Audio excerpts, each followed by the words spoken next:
Welcome back to Waxing on RJ, everybody. We're going to do our second video installment here. We've got Ridge Jackson, Master Chef, in the driver's seat here. And then we've got baby Jake Jackson joining us also. Hello. Little brother. Yes, sir. Little brother of the show. Yeah. Let's go. So today we're going to be talking about some recent physical media that we've all received and kind of elaborate on it, talk about the things that we do and don't like about it, whether or not we've gotten I don't know about you boys, but I've got a stack, and I'm still trying to work through that stack, so I haven't really got to go through all of it. I'll even be showing some stuff today that's still wrapped. So, but just to kind of talk about, I mean, obviously we probably got this because we've perhaps heard it digitally already, or it's an artist that we like, or whatever the case may be. I know that I personally am a little funny when it comes to, anything that I like, I'll listen to, like, especially if an artist that I'm way into, I'll listen to it digitally. But if I've got like a pre-order in or whatever the case is, I'll wait for that physical media to come in to, give it those multiple plays. But there's also, there's kind of exceptions to the rule too. So like, for example, and we'll get into these guys eventually, but like I probably listened to that Chat Pile album 5 or 6 times that came out this year's Slaughterhouse, and then finally got the tape. So, it's because I loved it so much. So, but I'm sure we'll probably talk about that one a little bit more. So yeah, we'll do. I don't know, guys. You got anything close by you want to go ahead and grab and start talking about? I got something that I'll lead it off if that's okay with Yeah, you. go ahead, Rich. Yeah, go for it. This I grabbed at the Boris show. Me and Barrett went to go see, and Zach went to go see Boris and Nothing, which was an amazing show, amazing loud show. But absolutely, Boris is a band. I think I first discovered them off of when we were all ripped. Like Marcus would bring his iPod over to Michael's house and rip a bunch of music to Michael's computer. Then we'd bring our iPods over and pull all that music onto ours, and just tons of albums that we have never even heard of. And Boris was a band on there, and then I listened to them a lot while I read comics and stuff, because it was a lot of droning, rock and roll, easy, they do have vocals, but it's just like good shit to read comic books to back then. But for sure, I got to see them, and the records, and I don't know. Feedbacker was always like a big one for me, and then to come to find out they had it at the merch booth.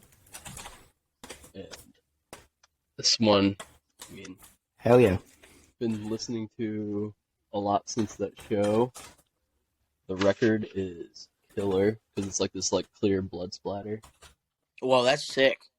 That's awesome. That is cool. Yeah, but why I wanted to start off with that, everybody knows Boris. Like, Boris is killer.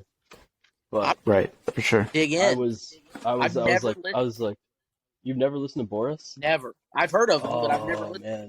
Boris is... They're a band whose sound has evolved over time, in my opinion. And, some people use that terminology, evolved, as if it's like they got better or they were bad before. Mm-hmm. Not the case with this band.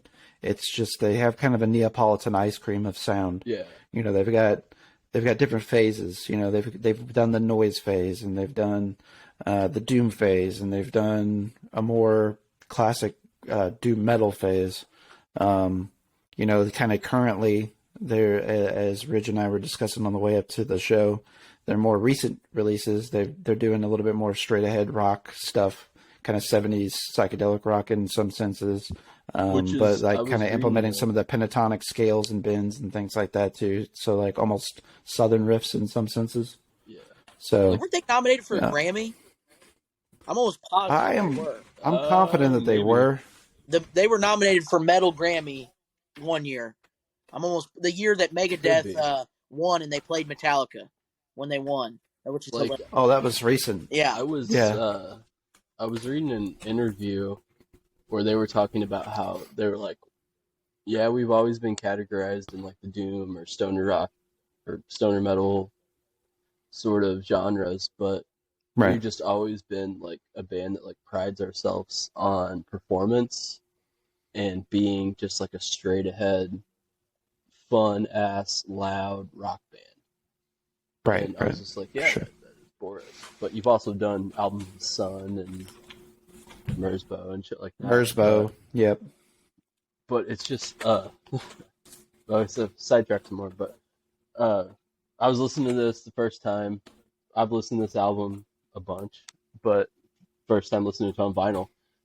And I was just like, man, this side is so long. I remember this album being really long, but this is crazy.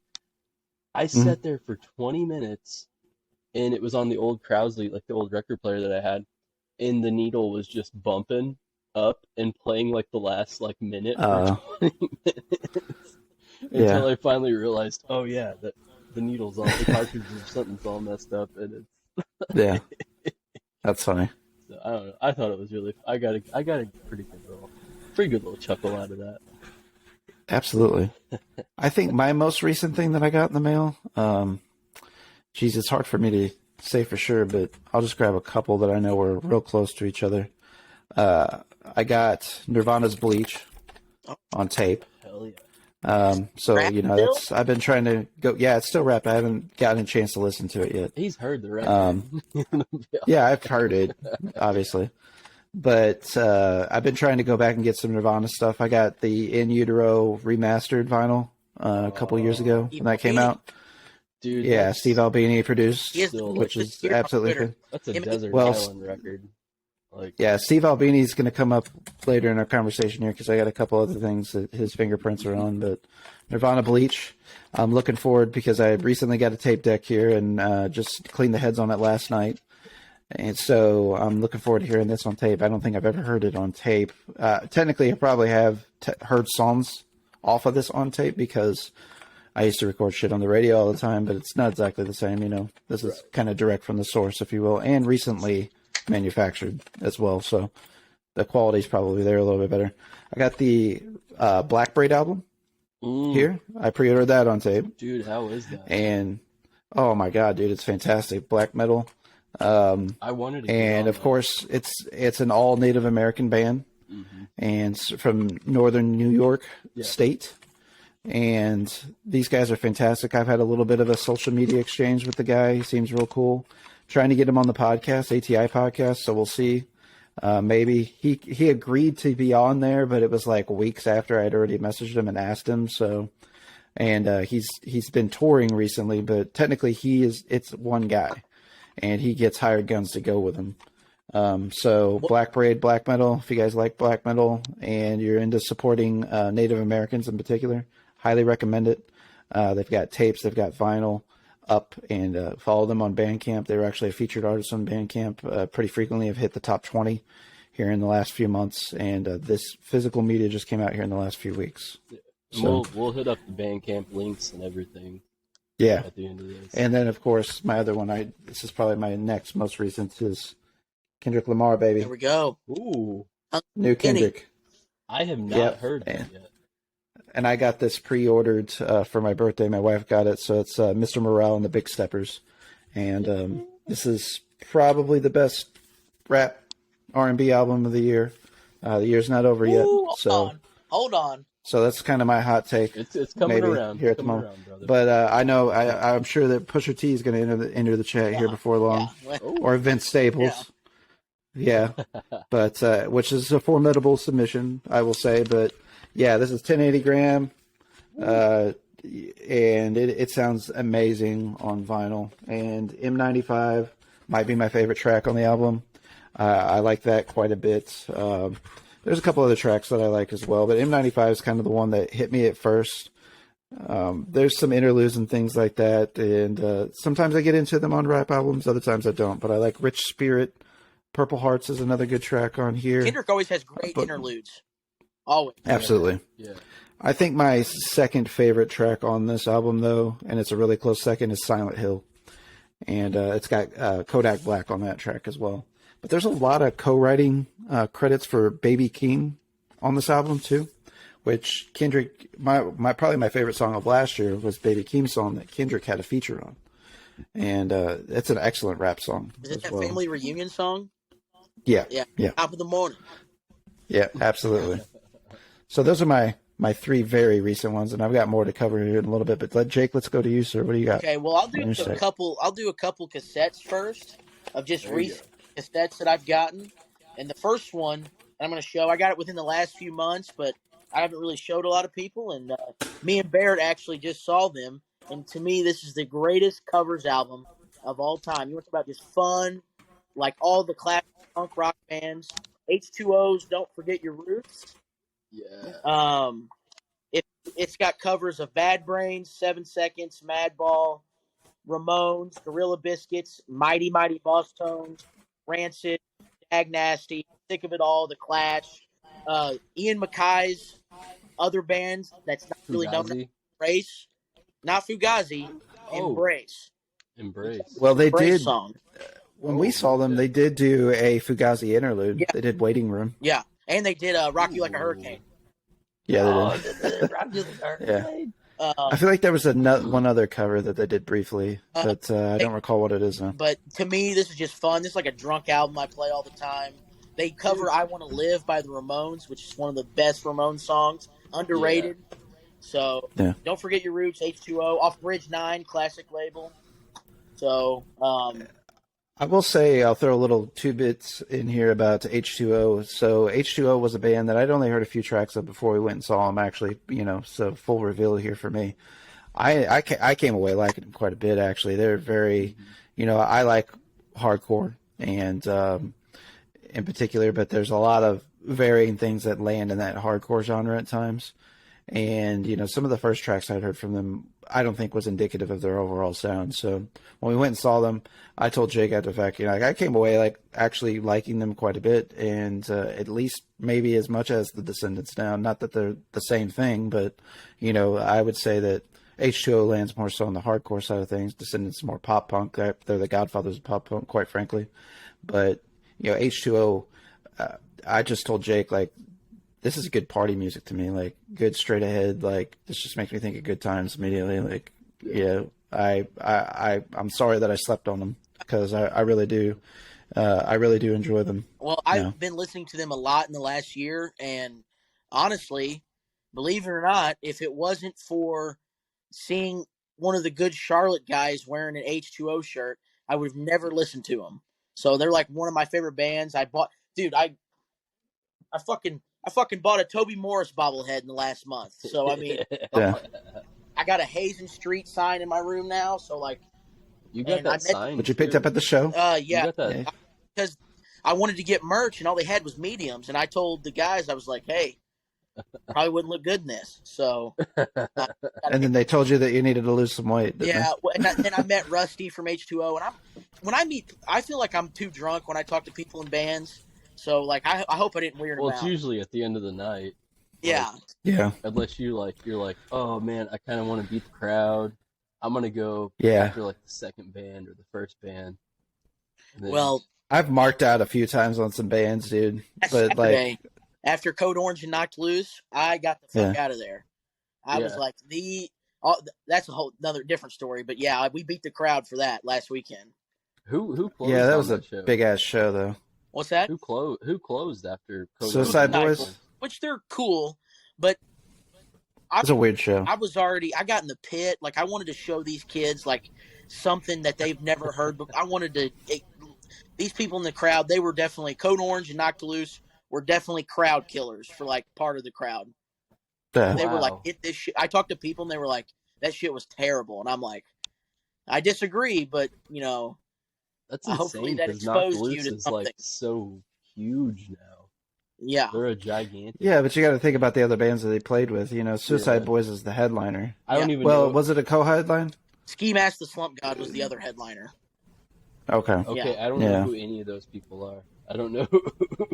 They're big in the SoundCloud rap, dark emo rap, whatever trap. I don't know, but it's cool. But it's just I was there to see bands, but right.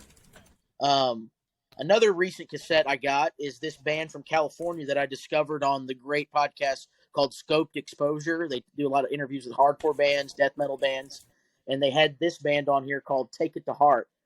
They're a new band from California. I think I forgot where, but this is their promo cassette for their new EP. There's a lot of good hardcore coming out of California. You know, Spies from there. Mongrel. I can't remember. I don't know if Mongrel's from California. Law of Power, which I just have been going crazy about the last day. Shout out to Chad Wentz for sharing that. Otherwise, I would have not listened. I already pre-ordered the tape and the hoodie. Like, these guys are just like that's how you guys. discovered it? Is Gel from California also? I want to say. I could be wrong. I'm not sure, but I listened to their new. They just put out something new, I believe. Yeah. Well, they were on tour with Ceremony and Spy, and I thought that they were from California, but I'm looking them up right now to see where the fuck they're from. But anyway, this is their promo cassette for their new EP. So if you like Have Heart, you will like Take It to Heart. So that's another bands like that. The emotional hardcore type stuff. That's the vibe I get. Early Counterparts, stuff like that. Okay. So, and this, I got this is one of. Oh, there we go. Shout out to Have Heart. Isn't it crazy? Oh, there you go. There were reunion shows a few years ago, like thousands of people were at, and Have Heart, weren't they like? I mean, they were a popular band, but like when they did their reunion shows, like they got like a new. Didn't they get like a new like fan base basically? Like all these people were showing up. Isn't Have Heart? Are they Northeastern, like Boston? Yeah, I'm pretty sure. Yeah. I bought this at a hot Gel's from New Jersey, by the way. Yeah, I just listened to their new EP too. I got this at a Hot Topic for $5. Oh fuck me! Yeah. The Cape one used to, like, when records were like not big yet, but they were coming in. You could like score them for like nothing, and it would just be like I bought like a Verse record and this one and something else. I had a similar deal go down there, but I cannot remember what it was. And whatever record it was that I opted for the time, now I'm shooting myself in the ass because I could have gotten a fucking Jawbreaker Diary, I think it was at the time, and for really cheap, and I didn't fucking get it. And I wish I did now. Oh, dude, I have a really cool Diary record, or not Diary. Or Dear You, excuse me. Yeah, Dear You is what I meant. I've got a really Not Diary. killer Dear You that Hannah got me for Christmas one year. Nice. But yeah, like I scored like the Bins, Radiohead, the Bins. Yeah. It wasn't. I don't think it's a repress or anything, but I got it for I want to say like $8. They did a few weird issues with that. I can't recall off the top of my head now, but I had to do a deep dive on it because I have the Bins also. Mm-hmm. And I was like, I wonder if they actually manufactured this as a record originally. I think they did, but it was very limited. So whenever they actually went to go do it, it was technically considered a reissue. However, there was no mass production of it initially. Right. So if you do have that initial run, and I want to say it was 2010, but I might have the date off a few years, which is what mine is very high. It's like top 10 in my records value, I believe, if you look on my Discogs. Because I remember. So, but it's pretty expensive. I got it, and then because me and Jake Lorenz used to live right next to each other down in Cape, and I was like, dude, I just got this for like $8, and he was like, man, it's like my favorite Radiohead record, like I want that, and he like still to this day like looks for it, and it's I don't know, but in the past looked for it, and it was like going for like $80 at the cheapest. And I was like, that's nuts. But it's such a good record. I mean, that's why I'm buying less vinyl. It's too expensive. That's why I'm buying less vinyl. It's too expensive. Right. And well, it's the weight too. Yep. That's why I've been like on pre-orders. I've just been getting cassettes lately too. Speaking of pre-orders and cassettes, this is actually my most recent. Ooh. I glossed over this earlier. The new Built to Spill album. Oh yeah, I pre-ordered that, and I forgot all about the fact that I'd gotten it and it just showed up here last week, I think, or the week before. I've listened to it digitally already, so I already kind of knew what I was expecting. But he intentionally stripped back all of his shit, and a couple people left the band. And it's basically he last I saw of him, he basically toured as a 3-piece. It's him and 2 chicks, a chick drummer, a chick bassist, and he's playing guitar by himself now. And so what his concept was is he still wanted to play complicated riffs. Yeah. But he he did have to dumb them down a bit because before he didn't have to do as much. He did more of the basic guitar playing and saying, whereas now he's the only guitar player. So he's tried to take a different approach to his guitar, and really it's just like he's just like playing like really big gnarly riffs, and it's to me it's almost it's a step back in a portal in time, really. Like I think there's a lot of tracks on this album, and of course they're on Sub Pop, but I think there's a lot of tracks on this record that honestly, like, it could have been played at Bonnaroo back in the day, or it could have been played at Woodstock. You know, like, I think it, like, there's a timelessness to the music too. So I want to give the record more plays though, because it is a little bit of a shift for Built to Spill sound wise. I would say it's on the verge of hard rock at times compared to some of their other stuff. Yeah. It's not a leap, but it's a little bit of a side stretch, if you will. So I want to give it a few more listens, but I think so far it'll probably land in my top 10 for the year, depending on what else comes out. But it's good. Hell yeah! Yeah, I need to check that out myself. Like I haven't listened to it yet, but I know it's there's so much shit out. Listen. So much shit out. It's dude, so hard. Like, and especially like because I've just been really into death metal, doom metal, death doom stuff lately. Yeah. Ever since August, like, it's just been like so much shit. I'm just like overwhelmed. I'm just like I give up. Like, yeah, you know, it's like so much stuff to ingest right now. Well, as far as like your purchasing approaches, like, are you guys really narrowly focused on, like, for me, I'd say, like, I'm kind of in the mode right now, short of what I've already pre-ordered for the year. Like, I'm going back and getting things, like, in my collections, like, where I have a lapse.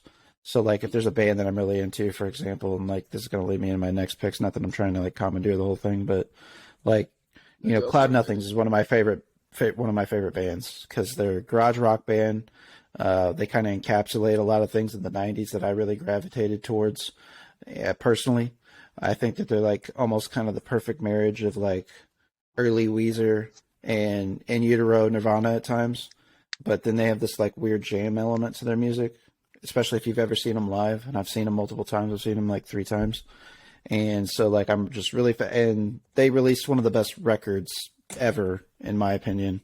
It came out right about the time that my daughter was born and my dad died, and there was a lot of themes of like with grief and relationships ending and everything else. So just Cloud Nothings is one of those bands, and Touche Amore did as well, close to that time. But those 2 bands in particular have a lot of emotional ties for me.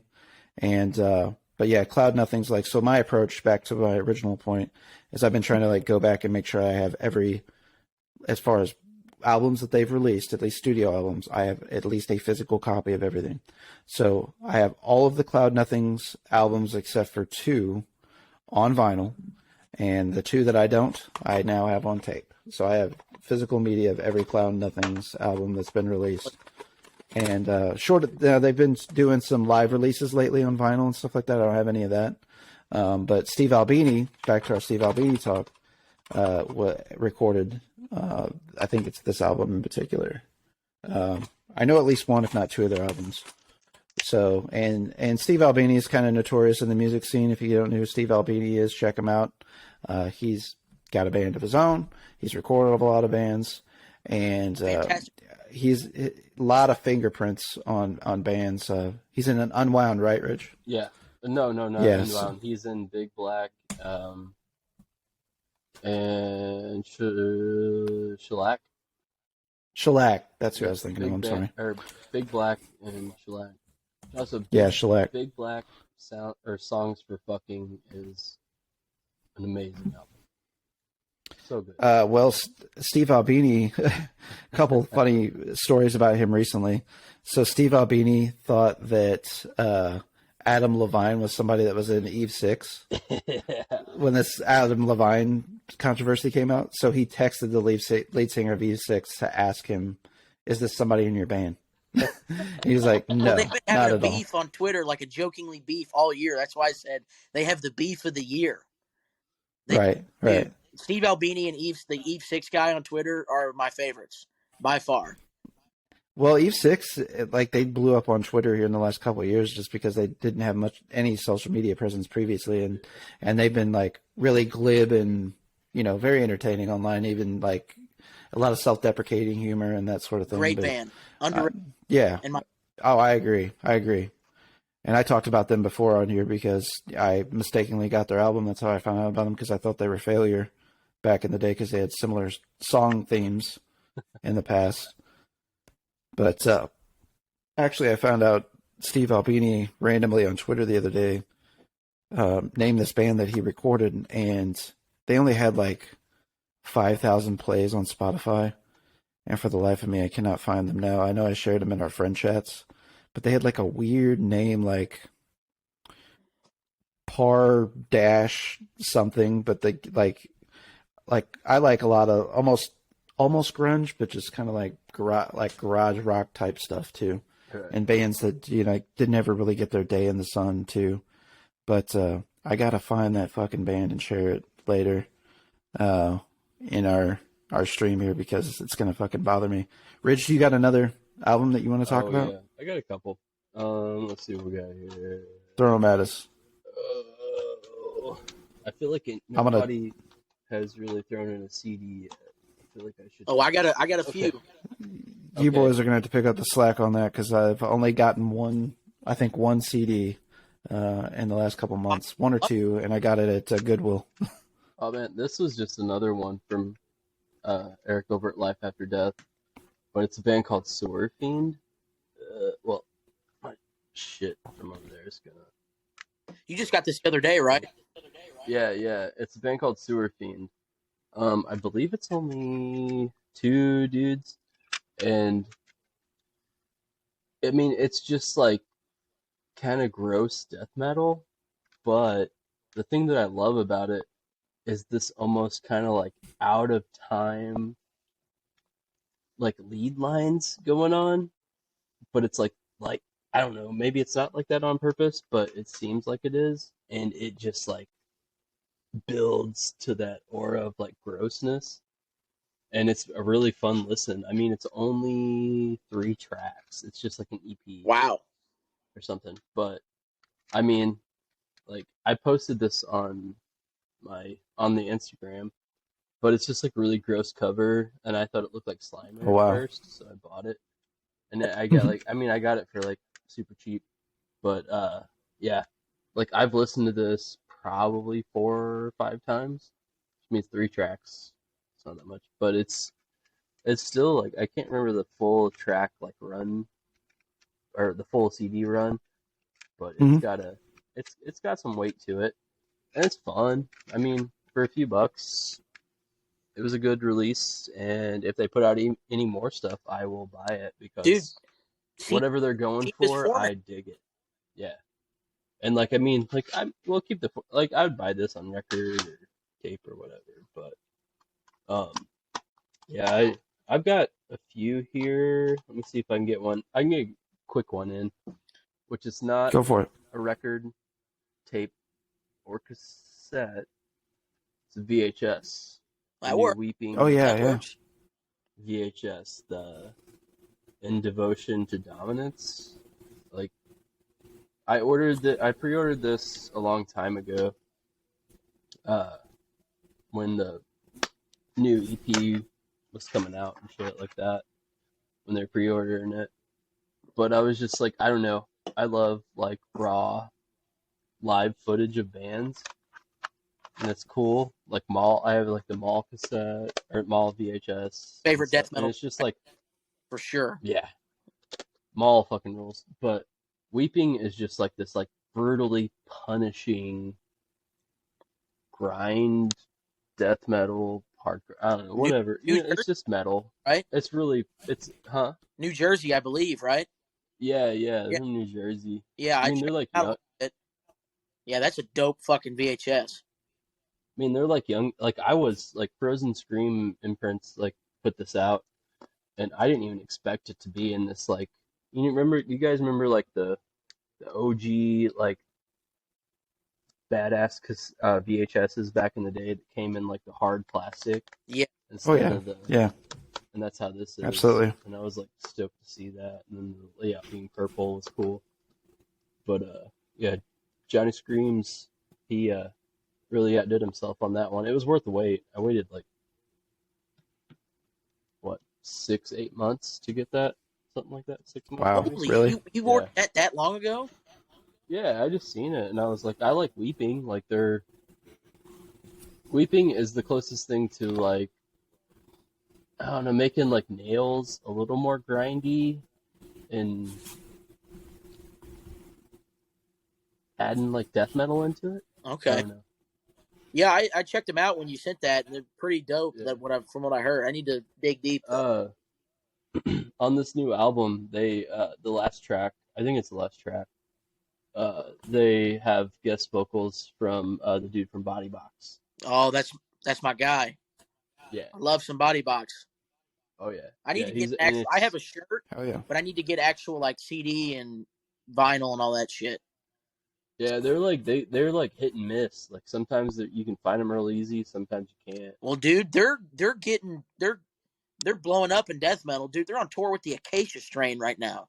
Yeah, That's pretty Yeah. wild. it's just like they're just like a full-fledged like take like new metal, death metal, slam, hardcore, like that's And I- Body Box, and dude, but having fun. That's Like, what I love. Having fun is Body Box. Like, I mean, double wide death metal, baby. yeah, I put all that shit aside. Double wide of death just- metal. of Hell just- yeah, that's like their thing. Like, but just like put all that shit aside of just like, oh, this isn't cool. I shouldn't listen to anything that might be associated with new metal. No, listen to it. Oh, It might be really fucking cool. I'm the Like, biggest new Right. metal stan there is.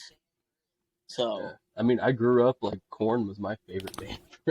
Sure. I mean, everybody had a Korn phase, Oh no, at the least. it's never ended. us to if listen it wasn't to for Ridge, I wouldn't be. If it wasn't for Ridge, I would not be the Korn fan that I am today. Would not if Oh, it wasn't for him. Korn. So Tell them about the light It's- switch. Light Switch. That's why I was like, dude, these guys look fucking killer. And MTV, like my older, you used to have MTV on. That's why two of my Mhm. favorite Right. bands growing up were Korn and Good Charlotte, and they just appealed to me so much. So that's what got me into all this shit, buying all this and discovering new bands and never ending. I love it. I love finding Dude. new shit every day. So Dude, music is amazing. it's the best. Absolutely. Like, and when you can actually get into the hobby of like physical shit, like it's so much fun. Yeah, it doesn't mean anything to like the average person, but I don't know. I get a lot of joy out of looking at this shit, I believe. listening. Jake, to you it. got something else you want to throw out there Yeah, for us? we'll go CD route since Yeah, Ridge went CD I've route. got- Speaking of Ridge, this is one of the best recommendation, my favorite recommendation he's gave me in quite some time from Maul here with their latest LP. There you go. Seraphic. So Hell yeah. I can't pronounce. I'm terrible at pronouncing shit. Punish, I need to get that. Yeah. dude. This is my favorite death metal album. I mean, I like death metal, but I'm not like a death metal head. Like I don't listen to every death metal release, but I do Right. appreciate it. And when I hear something I like, I got to get it. So, and they're from Yeah. what are they from North Dakota, South Dakota. Yeah, One of those states. they're from like Yeah. near Fargo, like Yeah. North Dakota. Yeah, But they're like Fargo death metal. the first 4 tracks of Human Fertility, the title track, Satanic Punishment. Repulsive Intruder, and Monarchy of Mold. 10 out of 10. I mean, just bangers. Those are my 4 favorite tracks. And to me, they got a dash of hardcore. There's a couple like hardcore breakdowns in it. Oh yeah, That's for sure. what kind of kept me like, because I love hardcore. So like death metal Definitely. that infuses that. I mean, so Fuck yeah. that's one of my CDs. Maul, great favorite death metal. Check it out. They're doing. They All have, fucking now- rules. they have over 100,000 streams on the new album, which that's fucking amazing.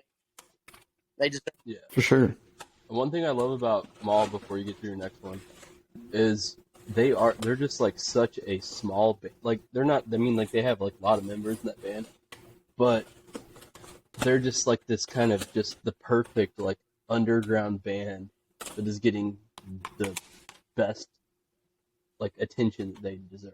Like, yeah, I mean, it's all. I mean, it's deserving attention. They bring it. For sure. I've seen, like, I want to see them live. Like, we missed them in Springfield. I should have just. I want to see them live because they just. It doesn't matter if there's a packed house or 30 people. Like, they're gonna bring it every time. We watched that VHS you have of them. That dope VHS. Yeah. And their bass player wears overalls, and I love that. And one of the guitar players, which this is what I love, he's got the fucking nuts to wear Beartooth in Wage War, like the Octane metalcore shit. I'm like, dude, I love this band. So, but Dude, anyway, that's what I'm over that, like, hating genres because of whatever genre you might be a part of. There's always an exception. There's always an exception to what you hate en masse. Because, like, there's been so much stuff that you've shown me, Jake, like, that I'm just like, if I would have heard the genre, I just would have been like, yeah. But listen to it. You have fun. You feel good after listening to it. New Terror, you did not hate it. Yeah, no, I did not. Even though Corpse Grinder was on track. That's true. And Todd Jones from back in Terror. Like, he's back. Yeah. So that had something to do with it. But anyway, my second, this is a CD from Pure Noise Records, my favorite label by far, my favorite independent label. They have, like, if you want a little bit of everything, like legacy bands, if you would you call the Bouncing Souls a legacy band? Tear or bands like that? They got I would. Yeah. Okay. I would. They got bands like that. They got new, like Less Than Jake's on there, Can't Swim, Knocked Loose, like all my favorite. Like, but this was a compilation they put out for Tim Landers of Transit, like an emo pop punk band from the 2000s. Yeah. He passed away a few years ago, and they put out this cool compilation of just other Transit songs performed by Man Overboard, The Story So Far, Elder Brother, and Misser. So it's a pretty cool little EP of, Sad as Fuck. That's Transit. So Transit's been one of my favorite bands the last couple of years. If you like that, Saves the Day type stuff to me, vibe I get. Yeah. So I like that shit. That's me. But Transit, Tim Lander, it's called Keep Shining On. If you want to get real sad in your feelings, put that on. Hey, yeah, you got to have those moments every once in a while, for sure. So the band earlier that I was going to tell you guys about that Steve Albini was going on about, so they had the best lyrics ever to a song that he ever heard. Of course, it was a band he recorded. It's a band called Dis. It was a 90s garage rock band. The song is called I'm Not Sagan. Carl Sagan is the reference. And so if anybody gets the chance to check out Dis, they should do so. But Dis has like a dash at the end of it, like it's a precursor. Like if the phonics were broken down in a song or something, it's like Dis dash. So Dis is a band that everybody should check out. I was just going to throw a couple like Goodwill finds that I got recently in an antique store. I'm not going to like elaborate them too much because they're just, they're bands that everybody should know and probably do. But when it comes to CDs, I don't really collect CDs much anymore unless I come across like $1 or $1.50 type stuff. But I got Rush Chronicles. Oh, fuck yeah. Big Rush fan. Fuck yeah. So it's, it's kind of greatest hits compilation, but, you can't go wrong with, Rush's greatest hits. That's like album, like Throw On, like Grillin' or something. Yeah, absolutely. Yeah, for sure. Good background, party music, that type of stuff, fond memories. And then I also got The Strokes' Room on Fire. Okay. Here. So I grab that on CD. Strokes once. Now, dude, Strokes are I've great. Heard them, yeah, I've never checked them out. First 2 or 3 albums in particular. The later albums are fine too. It's just I don't want to say they get monotonous over time, but I would hate to say like you've heard one Strokes song, you've heard them all, but it can get a little numbing if you just listen to their entire discography from start, in my opinion. In my humble opinion. Respectfully. Respectfully. But just to throw some other my Goodwill finds of those real quick, I had Prince and the Revolutions, Around the World in a Day. It's got my son's favorite Prince track, Raspberry Beret. That's a banger. Many dance parties to that one. I got a Janet Jackson single for Escapade. One of my earliest crushes, Janet Jackson. I'm Jackson family supporter for everything. Absolutely. And speaking of Jackson family, Jermaine Jackson. Oh, buddy. You don't even want to. I love that. Jermaine Jackson. Got the hit singles, Dynamite, Do What You Do on there. Dang. And then I got a Phil Collins tape single also. Yeah, from actually the motion picture. I want tape singles again, or even CD singles. From the motion picture Buster. It's Two Hearts, and I'd actually never heard this. And if I had, I don't recognize it. So, and I'm a big Phil Collins Genesis fan. And then I got some outlaw country. I'm a sucker for some Willie, so I got Willie Whalen. Hell yeah. World War II is this one, or WW2, I should say. It's Willie and Whalen too. Willie Nelson Volume 1, Willie Nelson Volume 2 compilations. Did you score that up at the record store, or did you? I got these at Antique Treasures. Nice. A couple weekends ago. And to round out my Antique Treasures finds, I got John Lennon Greatest Hits Collection, and I got Blondie the Hunter, which this lady right here, Debbie Harry, she is one of my all-time crushes.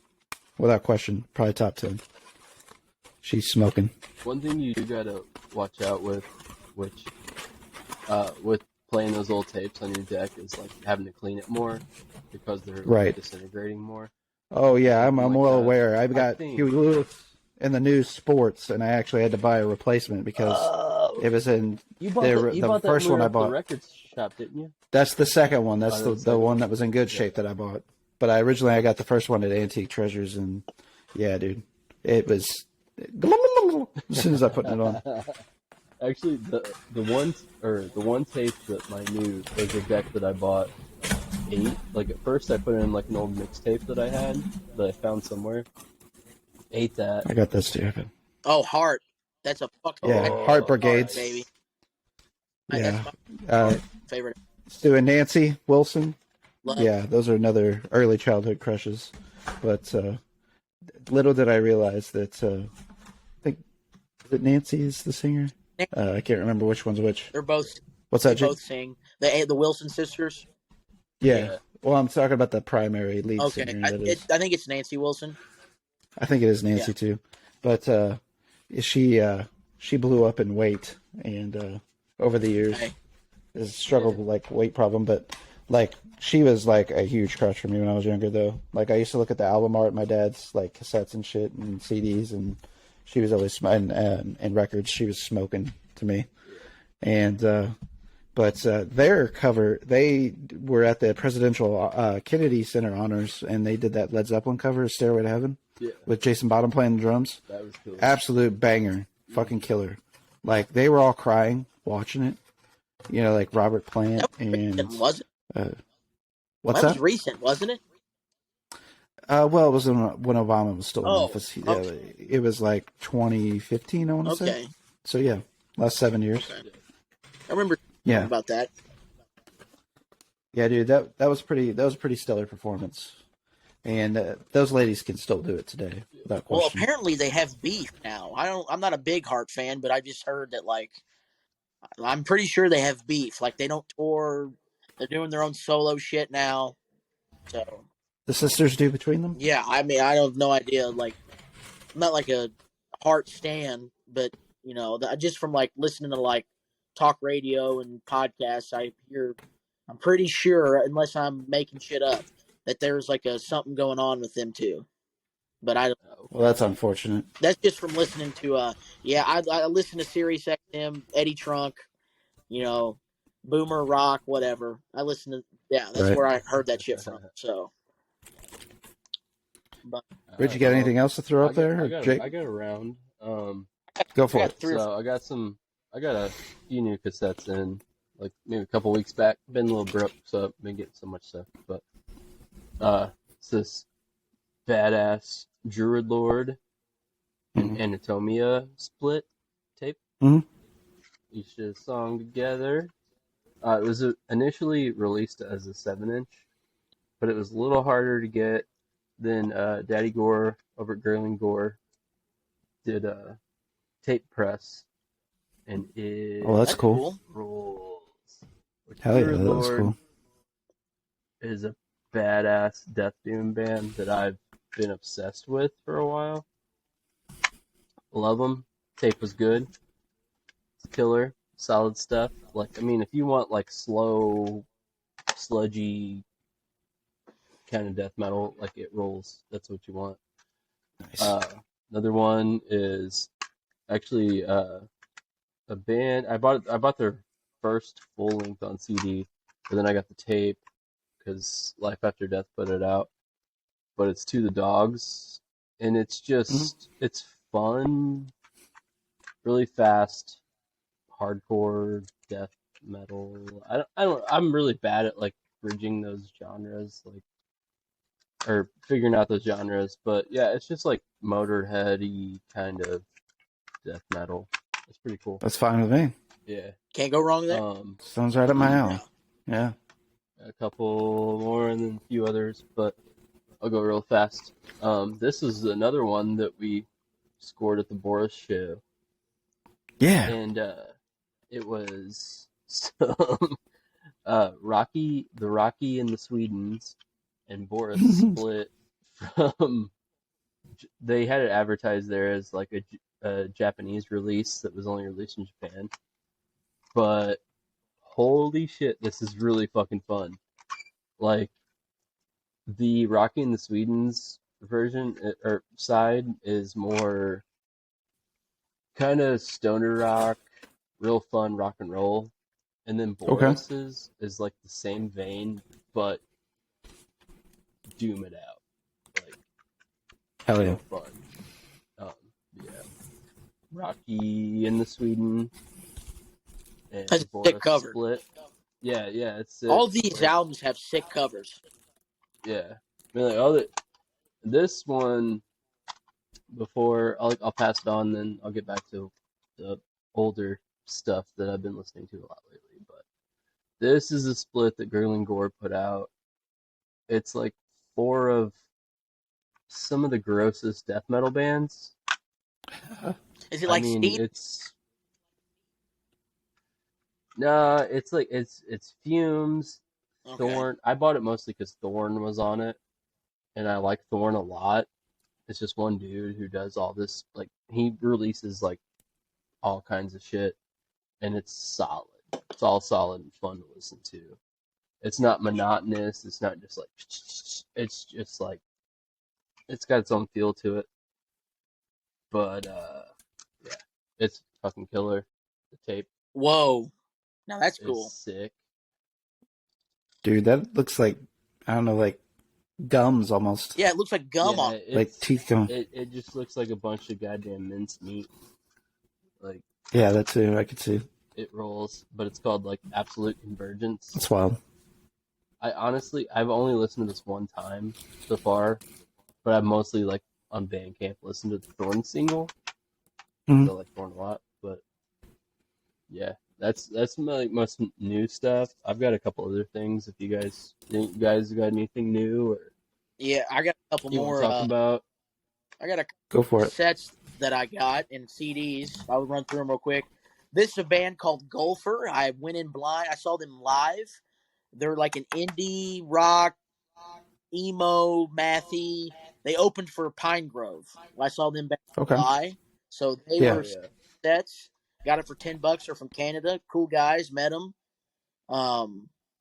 Had to support. And with Pine Grove, I'm going to have to start getting some, because I really wasn't into Pine Grove, but, you know, I feel like you guys have all been there. When you see a band live, it sells, like the live show, it sold it. So, like, H2O for me recently. Yeah, but Gulfer's the band. This is an EP called What Gives. I think you guys would dig this. Like, just indie.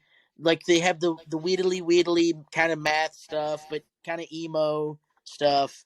And then, boy, you guys are going to – I'm killing the crowd here. Cassette that I got recently. I mean, my punk rock card should be taken from me. I got the Avril Lavigne album on cassette. One of my favorites of the year.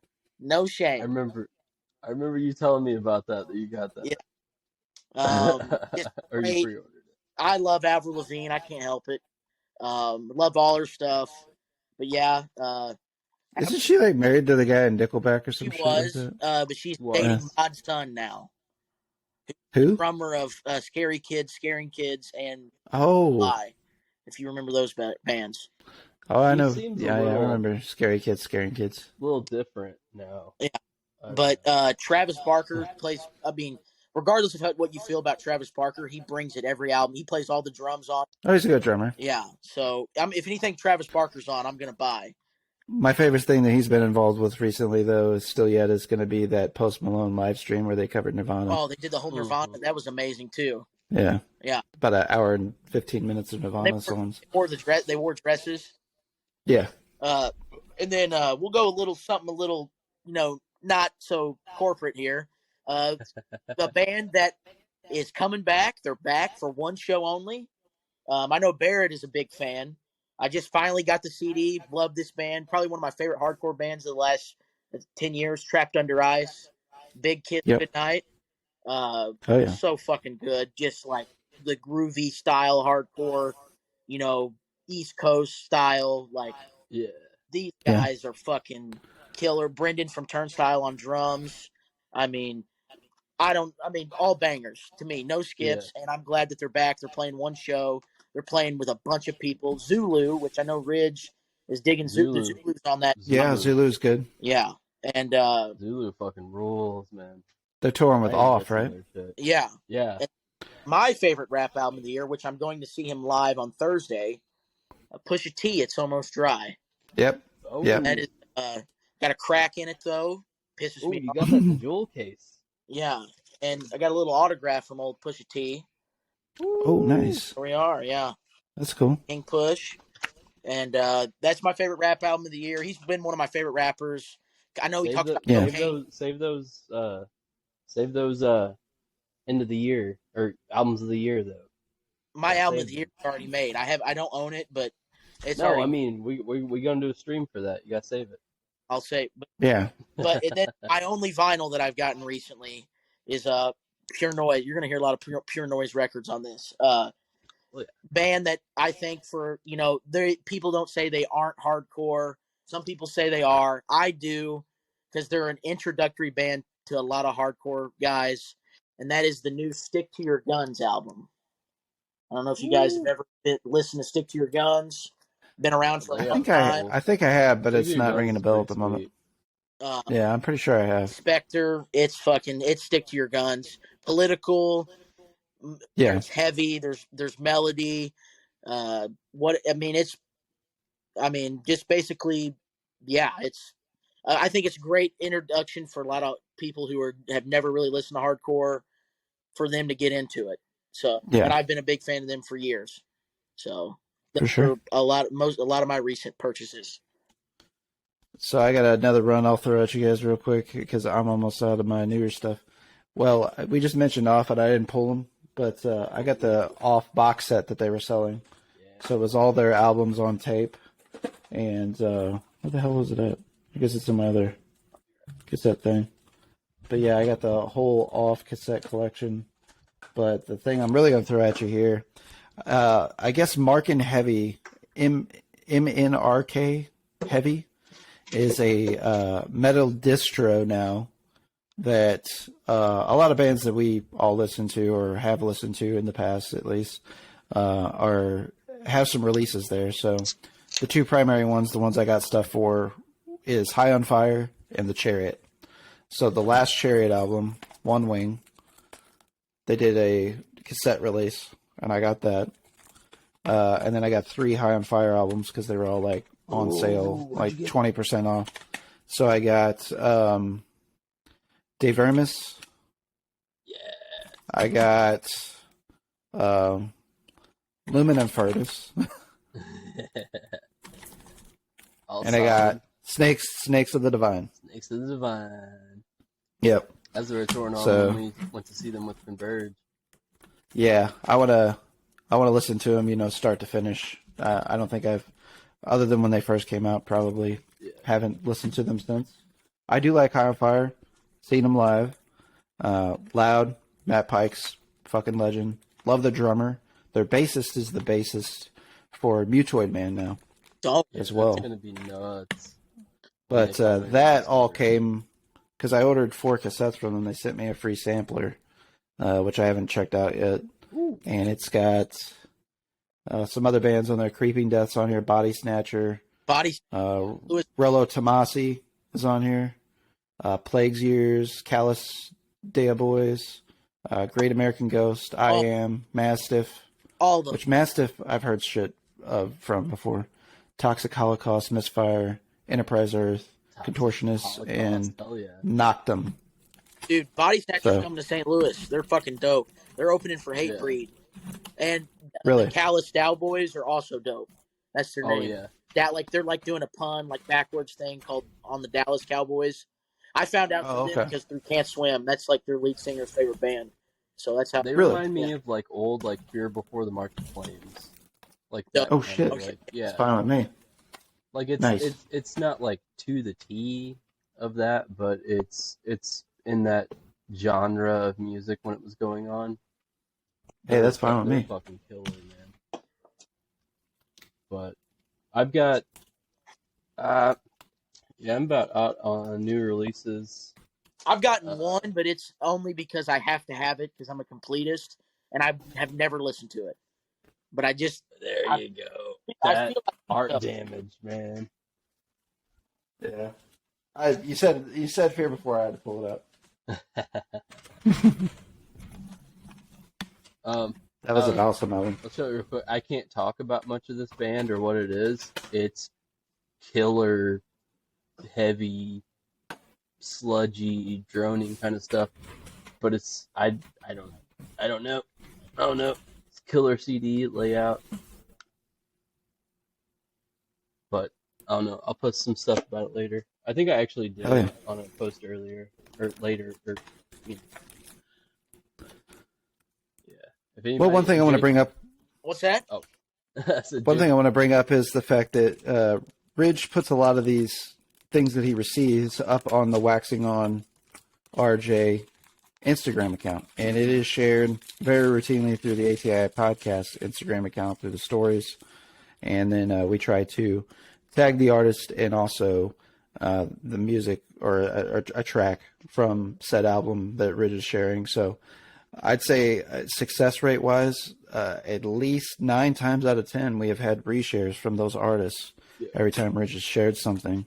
So the VHS recently that he just showed us, that artist actually shared, the post, and we put up a song from the album as well. Yeah, Weeping and Johnny Freeze, both, like, who runs Frozen Screams, who I bought it from. Yeah. And just, like, he loves that stuff, like, people reposting, getting that message out there a little bit more. Maybe somebody be into it, maybe they're not. So. Hell yeah.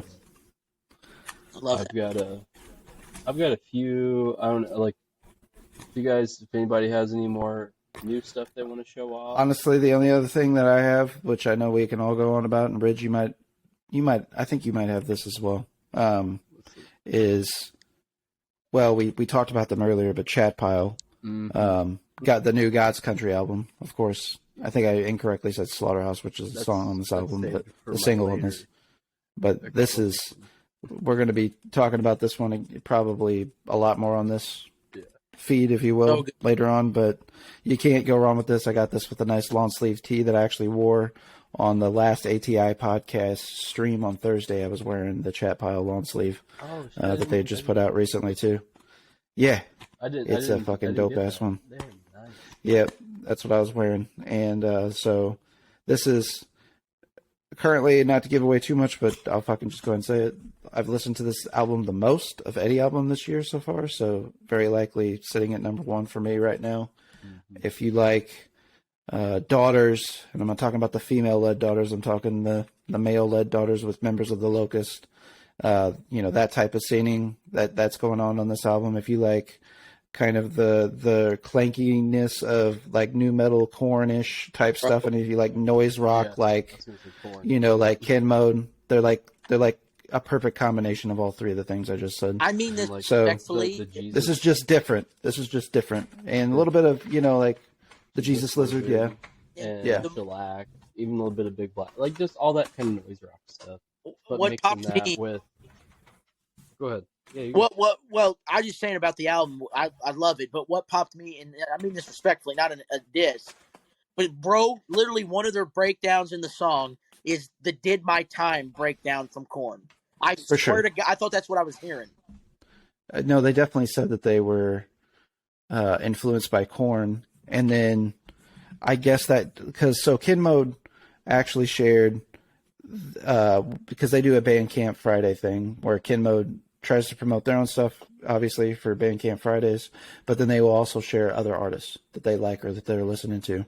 So they actually featured these cats here at Chat Pile on one of their recent ones, like right before this album came out, Slaughterhouse.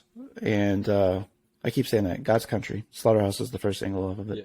But yeah, they were featuring God's Country, and I think some people like were responding to them with like, "Oh, that's it sounds like Korn to them," and then Kid Mode responded back like, "Oh, we're not getting this Korn shit that you guys are into." Like Kid Mode's kind of bashing it, but Kid Mode's also Canadian, and Older. like they started in '99 as a band, so like they were kind of toward the, I don't want to say the tail end of Korn, but kind of right in the heart of Korn's run, honestly, when they kind of started up. So I know they're still going, but I'm saying like height of popularity, though. Like they ain't selling as many records as they used to. It's a fact. Nobody is, but largely, unless you're like Adele or Taylor Swift or somebody like that. Yeah. But back to that. But then I think Chat Pile later, within days later, on their feed, were like, yeah, like Korn is an influence for us. Like if you listen to our music, that should not be a surprise to you. Yeah. So they were kind of like straightening out people on the whole Korn thing. I believe. You may have. Yeah. You may have. But, so Chat Pile, amazing band. And I mentioned Kid Mode earlier. Got the awesome opportunity to write a review for them for multimedia site that got published. And they shared it across all of their social media. It's on their website. I believe they're Canadian-based, but v13.net. If you guys get a chance to check it out. Wrote a review for the Kid Mode album Null that just came out. Waiting on my physical vinyl to come in. But I'm confident that that's going to be in my top 3 for the year as well. But and that's an album that's bringing a lot of variety too, and I detail that in my review, so I'm not going to get into that. So. And you did a fantastic job. Yeah, hell yeah. After listening to it, thank you. Like you sent me like the write up, and I was just like, yeah. Thank you very much. Like yeah, they those boys. Apparently those boys are good dudes, and oh yeah. They're not they're down to earth. They're down to earth. Oh, they definitely are. And they're way personable. Amazing music. They're very interactive with their fan base too. Yeah. I saw a lot of people saying like, as soon as the streams went up yesterday, like I saw some people saying like, I listened to it once, and this is definitely an album I'm gonna have to listen to again for it to sink in. And Jesse, he's the lead singer. Mm-hmm. Of the brothers and plays guitar. He said we intentionally made this album like with that in mind. Like, yes, we know we're making stretches musically. You guys, you're gonna have to listen to this a few times for it to sink in. He was like, honestly, it took us. It was like the same phenomenon for us when we wrote the songs. Right. So, like, this album's definitely bringing variety, and that's another funny thing. Like from the review that I wrote. I think kind of like one of the closing lines was, if variety is the spice of life, then Kid Mode is serving up a punishing lineup of hot ones that even Sean Evans would enjoy. And so that media site V13 actually loved that, and then they put that as the quote whenever they shared it across their social medias. So like on Twitter, on Facebook, that was the quote that they led the article with to get people to click on it, kind of the clickbait, if you will, tagline. That's perfect. And like it just came to me randomly. I didn't, it wasn't anything I thought on too much of. True. And I am a big, you guys know me, friends. Like that's a thing that I've said. Like variety is the spice of life. Like I'm a firm believer in that. Like I like all types of music. I like all types of movies. I don't know. I can apply that to all kinds of stuff. Like I love hot ones. Like, like I like varying types of spiciness when it comes to food. I like various types of ethnic foods. So like, I just like to mix it up. It's boring to listen to the same shit over and over again. Absolutely. Yeah. Now don't get me wrong. I get my seasonal moods here and there. Yeah. Like, I find myself, especially in winter months, listening to a lot more like post rock, shoegaze, ambient type stuff because it's kind of like that depressive season for me. But then I can also take it on a dark turn, and I can get into black metal and death metal moods and that sort of thing. But summertime, I'm wanting to listen to happier, more upbeat stuff. So pop, rap, old school hip hop, hard rock, garage rock, party, classic rock. Just kind of things that I envision, kind of like party tunes. And fall for me, that's always Misfit season. Oh, I got to listen to Misfits in the fall. Misfits and Weird One. But the Cramps is, MTV and Ramones. For me in October, I don't know why, but the MTV Unplugged, like Kiss album, the Code Orange, it wasn't MTV, but their Unplugged album, like stuff like that. Fucking, what else? Kiss. Kiss is a big one for me in the fall. That's my favorite. Shit. I have others, but basically anything that's kind of Alice in Chains is another one for me in the fall. Oh hell yeah! Dude, Yeah, I can listen to Alice. Yeah. I put on Nutshell just to get sad, like randomly throughout the week, like. Right. And Metallica. I mean, it's such a powerful song, but another one. Here to the flood again. Yeah. So I have fall is more like kind of the dark. Just I want it to be AFI. There's another one. I listen to AFI a lot in AFI. fall. Yeah. Dude, put on that All Hallows EVP. Very good. Hell yes. Hell yes. That's what got me at AFI. Yeah. You guys showed me that back in the day, even though I had heard some stuff off of, what was that 2004 album? Has Girls Not Gray on it, right? Yes, that's correct. December Underground. No, December. It's that? before December Underground. I thought December Underground was like the 2007 album. Sing the Sorrow. I want to say, Sing the Sorrow. That's it. Sorrow. Yep. That's right. Yeah, because that had that song that Punk, the opening track, Punk used for an entrance song in ROH. Yeah. CM Punk. So I got But yeah, summertime. I don't know about you guys. I want to make this point too. This summer, hardcore summer was in full effect for me. Oh yeah. And it was accentuated by 2 Minutes to Late Nights hardcore summer covers that they were doing. The Converge and Dead Guy and all those covers that they were doing. Botch. They were fantastic. And God's Hate. Yeah, they were both on that. So I love that. I was surprised as hell to see that they were covering Dead Guy. Like, I didn't think that really anybody knew. I knew they were like metalcore gods and stuff like that, but I didn't think they were that popular. Oh, dude, Botch is like dude, that was fucking. It feels like they're getting. They've gotten more popular. Yeah. Well, Botch is a huge influence for a lot of other bands. But yeah, back to your Dead Guy point, Ridge. Like in the promotional pictures of like the Kidmo brothers, they're wearing like Dead Guy shirts. Mm-hmm. And I know Converge was really into them, and hence Jacob Banon's doing the vocals on that cover in particular. And never talked about as bands like Botch or those. I mean, they're in that conversation for me personally, but yeah, I don't think on a mass scale they're ever mentioned in the same breaths, unfortunately. Anybody else got anything we want to throw out there before we wrap it up? I got a couple of rapid. That's it. Yeah. Also, I forgot about this, but Ridge actually got me this. Another great death metal release this year. A little bit of Shrouded Infinity on cassette here. Dude, that is one of the best death metal albums to me. Like, insane. You can listen to that from the beginning to the end and you're never bored. Like, and I will support this band no matter what, because the guy, the vocalist and the guitar player, and they're two guys, I think, in this, right? It's what's his name from Knocked Loose, or used to be? Cole Crutchfield, who used to be in Knocked Loose. Yeah, the guitarist. Yeah, this is his new project. He's also in the emo band Eastwoody or whatever, and he's in the other death metal duo called Torture Tomb. Torture Tomb, yeah, they did a split with Combat. Yeah, Torture Tomb I've heard of. But Shrouded Infinity, just fucking great death metal. Blue Cassette.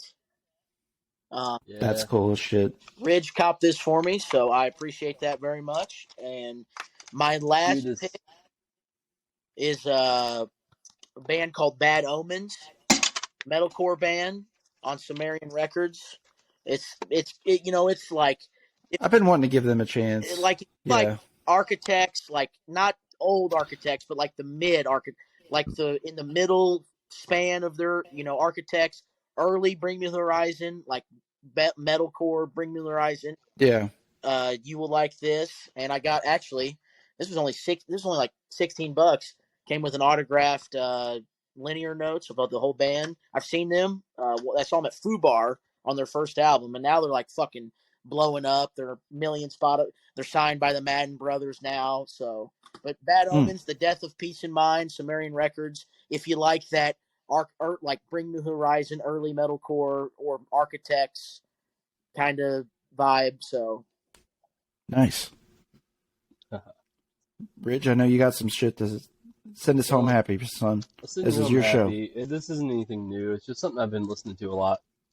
But this is one thing that is in my prized collection that my brother actually got me before my daughter was born, and it is the 7-inch single, for Wish, that has Letter to Elise on it. Hell yeah! And this was like one of the greatest gifts. Like, I prize this. This is like put up pretty well. But hell yeah, I been listening to this a little bit now that I got my new turntable and stuff, and I got a proper spacer. But amazing album. Have you to like, because a lot of people don't really like get onto Wish when they're listening to The Cure and stuff, but man, no, it's good. They have no bad albums. Zero. No. That's correct. Of The Cure is special to me. I don't The Cure to me is like one of those bands that you can find common ground with everybody. Everybody, sure. Like even like people that don't like The Cure like the hits. Yeah. There's The Cure is one of those bands that's had an impression on so many artists that people don't realize. Like, you can just go back and, I mean, an easy one to pull off the top of my head right now. Like let's talk about bands that have covered The Cure alone. Dinosaur Jr., 311, Converge. That's quite the mixture right there, just to start off. Deftones, of course. Korn, again. Yeah. Korn. Say again, Jake. Blink 182. Oh yeah. They covered that song. Letter to Elise. Yeah, they covered. Yeah. Letter to Elise. Robert Smith is on a Blink 182 album. Yeah. All of this off the Untitled album. Yeah, really good I'm song. gonna listen to that after we get off here. I remember when I got this Thursday where they did that live DVD release with the album. I can't remember which album that was with, but I can tell you what year. It's probably like 2007-ish. I bought it, and I remember I went and hung out with Joey and his wife Clarissa, and they were all both Thursday fans, so everybody was enjoying themselves. I think we either went out and got some carry out, or we made some monster ass meal and threw it on, turned all the lights off in the house, and watched the live DVD. And it opens up with a quote from Robert Smith about Thursday, and Robert Smith is sprinkled throughout interviews talking about Thursday. Like, Thursday is one of Robert Smith's favorite bands. I did not. Which is wild. Yeah. I still have it somewhere. Yeah. And speaking of The Cure, one time I picked up randomly, because I've always been a Cure fan my entire life, I came across Wild Mood Swings at the Park Hills pawn shop. Isn't that from the 90s? And it was like, yes. Yeah. And it was, and I had never listened to the album at the time that I got it. This is like, I think this is back whenever me and Tony had that house, Rich. So this is like 2008. Yeah. Around, so I snatched it up. Before our associates. Yeah. Yeah, it was like 2007, 2008. I snatched it up, and that is a very underrated album. I love that album. Barrett, speaking of that album, you played that album when we were drinking at the house at the pool last summer, kind of all before, like, early September. Yeah. You played one of the singles off of that album, and Derek, Strange Attraction. Derek Hankins loves that song now. Yeah. Strange Attraction's a fantastic song. Yeah. That's the song that hooked me. And there's a music video for it. You can look it up. But Strange Attraction off of Wild Mood Saints, The Cure. Underrated banger. I've got I like another. I like the earlier, like the post, like didn't they cover Jimi Hendrix on like one of their first albums? They covered something wild, like a Forest Days, like that. Like they covered. I'm almost No, it was positive. before. It was before a Forest Days, so it would have been like Fire in Cairo and. I could be smoking crack. They covered Purple Haze on a Jimi Hendrix tribute. I mean, that shit's wild to me. I can't believe they. I don't know, but my favorite album is like Disintegration. That's number one. Number one, Disintegration all day. Oh yeah, Disintegration. Yeah, I still got that CD, and that is when Farmington used to have a like a used new CD place. We've had many. It was after like Coast to Coast left and shit. Then we had that one over by Audio Dynamics, and that's where I bought Disintegration for like $5 or something like that. Super killer. Hell yeah. But I do have one thing. It's not something new I got. It's something I've had for a long time, but I've been spinning it a lot lately. And I will almost say that this is one of the best records ever to me. But oh hell yeah, dude! Come on. Hell yeah. Amazing. Yeah. Ooh. I actually busted that back out. To know about Silence is, yeah. I don't care what kind of music you're into, but man, throw that on. Hey, that's a Ross Robinson album. He produced all the early Korn and Limp Bizkit stuff. Yeah, it's just like front to back, beautiful. Yeah, I busted that out a few months ago and gave it 2 playthroughs. Again, I've got that on vinyl as well. It's just one band that, like, back before streaming and all that stuff started, like, I would just have that, like, random songs on my mix CDs and shit like that, or just have, like, because I was poor, we didn't have access to a lot of albums. Sure. I think the Roadrunner really. You couldn't. I think they're on Roadrunner for that album. Yeah. I mean, they got. Yeah. Like, dude, just imagine Glassjaw coming out today. They would be. They would be like, "What the hell is this?" Poison the Well was on Roadrunner at one time as well. Yeah. Yeah. They would. No, sorry. Go ahead. Yeah, no, I was just saying that, like, if they came out today, like, they would blow. Like, they're already great, but I feel like even today they would like, oh, dude, this is something I've never heard before. Yeah. Yeah, I mean, even their newer releases, they got stuff on there that I like. I feel like they've kind of bounced back and forth, like the 2017 Material Control album, I think it was. That is maybe my least favorite record of theirs ever, but it's still got some good songs on it. Like that Shiva song's really good. And I saw them finally, my once and only time I saw them, Ready Room. You got to see them like 3 years ago or something like that? Yeah. It was 2017, November 1st or 2nd was the date. I know. And it was like right after Halloween. And it was at the Ready Room, the original Ready Room. And I was front row the whole time. Hell yeah. It's fucking pumped. Yeah. I couldn't even tell you who opened for them. Didn't matter. Didn't they have a couple of sit-in musicians at that time? The drummer was a sit-in. The drummer was definitely a sit-in. But I think he did record the drum tracks on that Material Control album. They've got this color book stuff out now too. Yeah. And to me, it's more of a step back to I think it's Our Color Green EP that they did, which is some of my favorite stuff that they've done.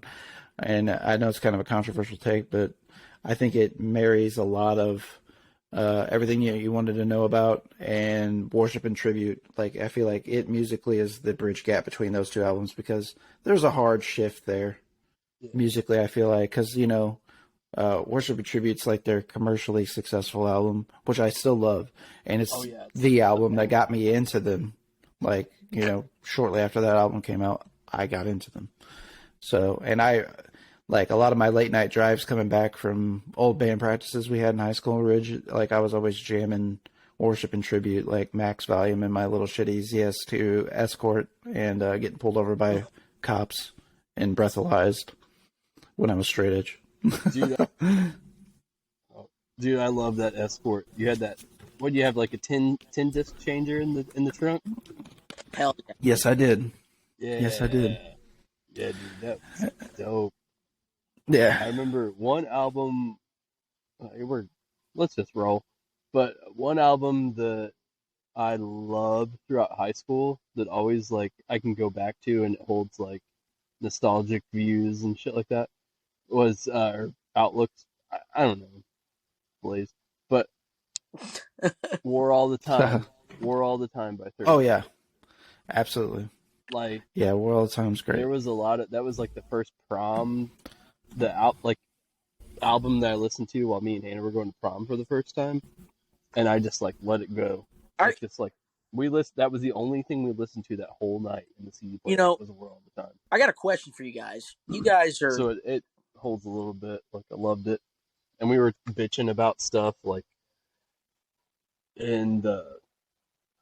Well, I mean, we didn't know much about politics and stuff at that time. But Sure. Just like a lot of shit going on.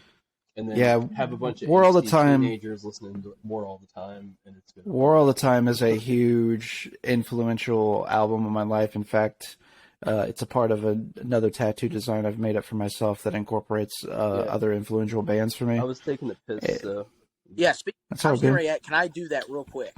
I'm going to go... Yeah, go for it, dude. Take a piss. We're be right back. I think I'm just going to stop recording this because I only got so much limited time I can record. Yeah, go. But we could stay on talking, but yeah. But this will do it for our next and last edition of Waxing RJ with all of our dicks out and everything else. So Josh, have fun editing this one. While I a minute ago, I was dick out pissing behind my kid's trampoline. All right. So this is timestamp. Yeah. So whenever she gets on YouTube later and she gets onto our channel. She ain't gonna do that. Our channel's explicit, Rich. So there's that. But probably fun. Anybody who accidentally got on the live stream and saw us, thank you for tuning in. I did not watch the live stream on this one, but as always, we appreciate your support and look forward to future drops from Waxing on RJ, and hopefully we can get Jake committed to doing a little bit more with you routinely, Ridge, and you guys can kind of take the mantle over. Oh yeah. And not everybody's going to get worn out hearing my voice all the time. Oh yeah. Yeah. Well, we're coming up with some ideas. Me and brother. Hell yeah. We might be waxing on the J's. But I'm definitely going to come back for a year-end conversation at the very least. Yeah. So we can have a chat about what our favorites are. And Jake, before I end the live feed call here, Ridge and I talked about before you got on, maybe at the end of the year doing a year-end list, but us making a Spotify playlist with our favorite albums. And so we can share it, but we'll talk about, get a little bit more in the weeds, but maybe our top 10 or top 5 in particular, but maybe do like a top 25 playlist that we can share with everybody to check out, so to find some new music or whatever the case is for a year-end list. So we'll make it a goal at the end of the year to get back together and hit that specifically. Love that. Yeah. Right on. Well, thanks anybody that tuned in for this episode of Waxing RJ. Yes. Peace.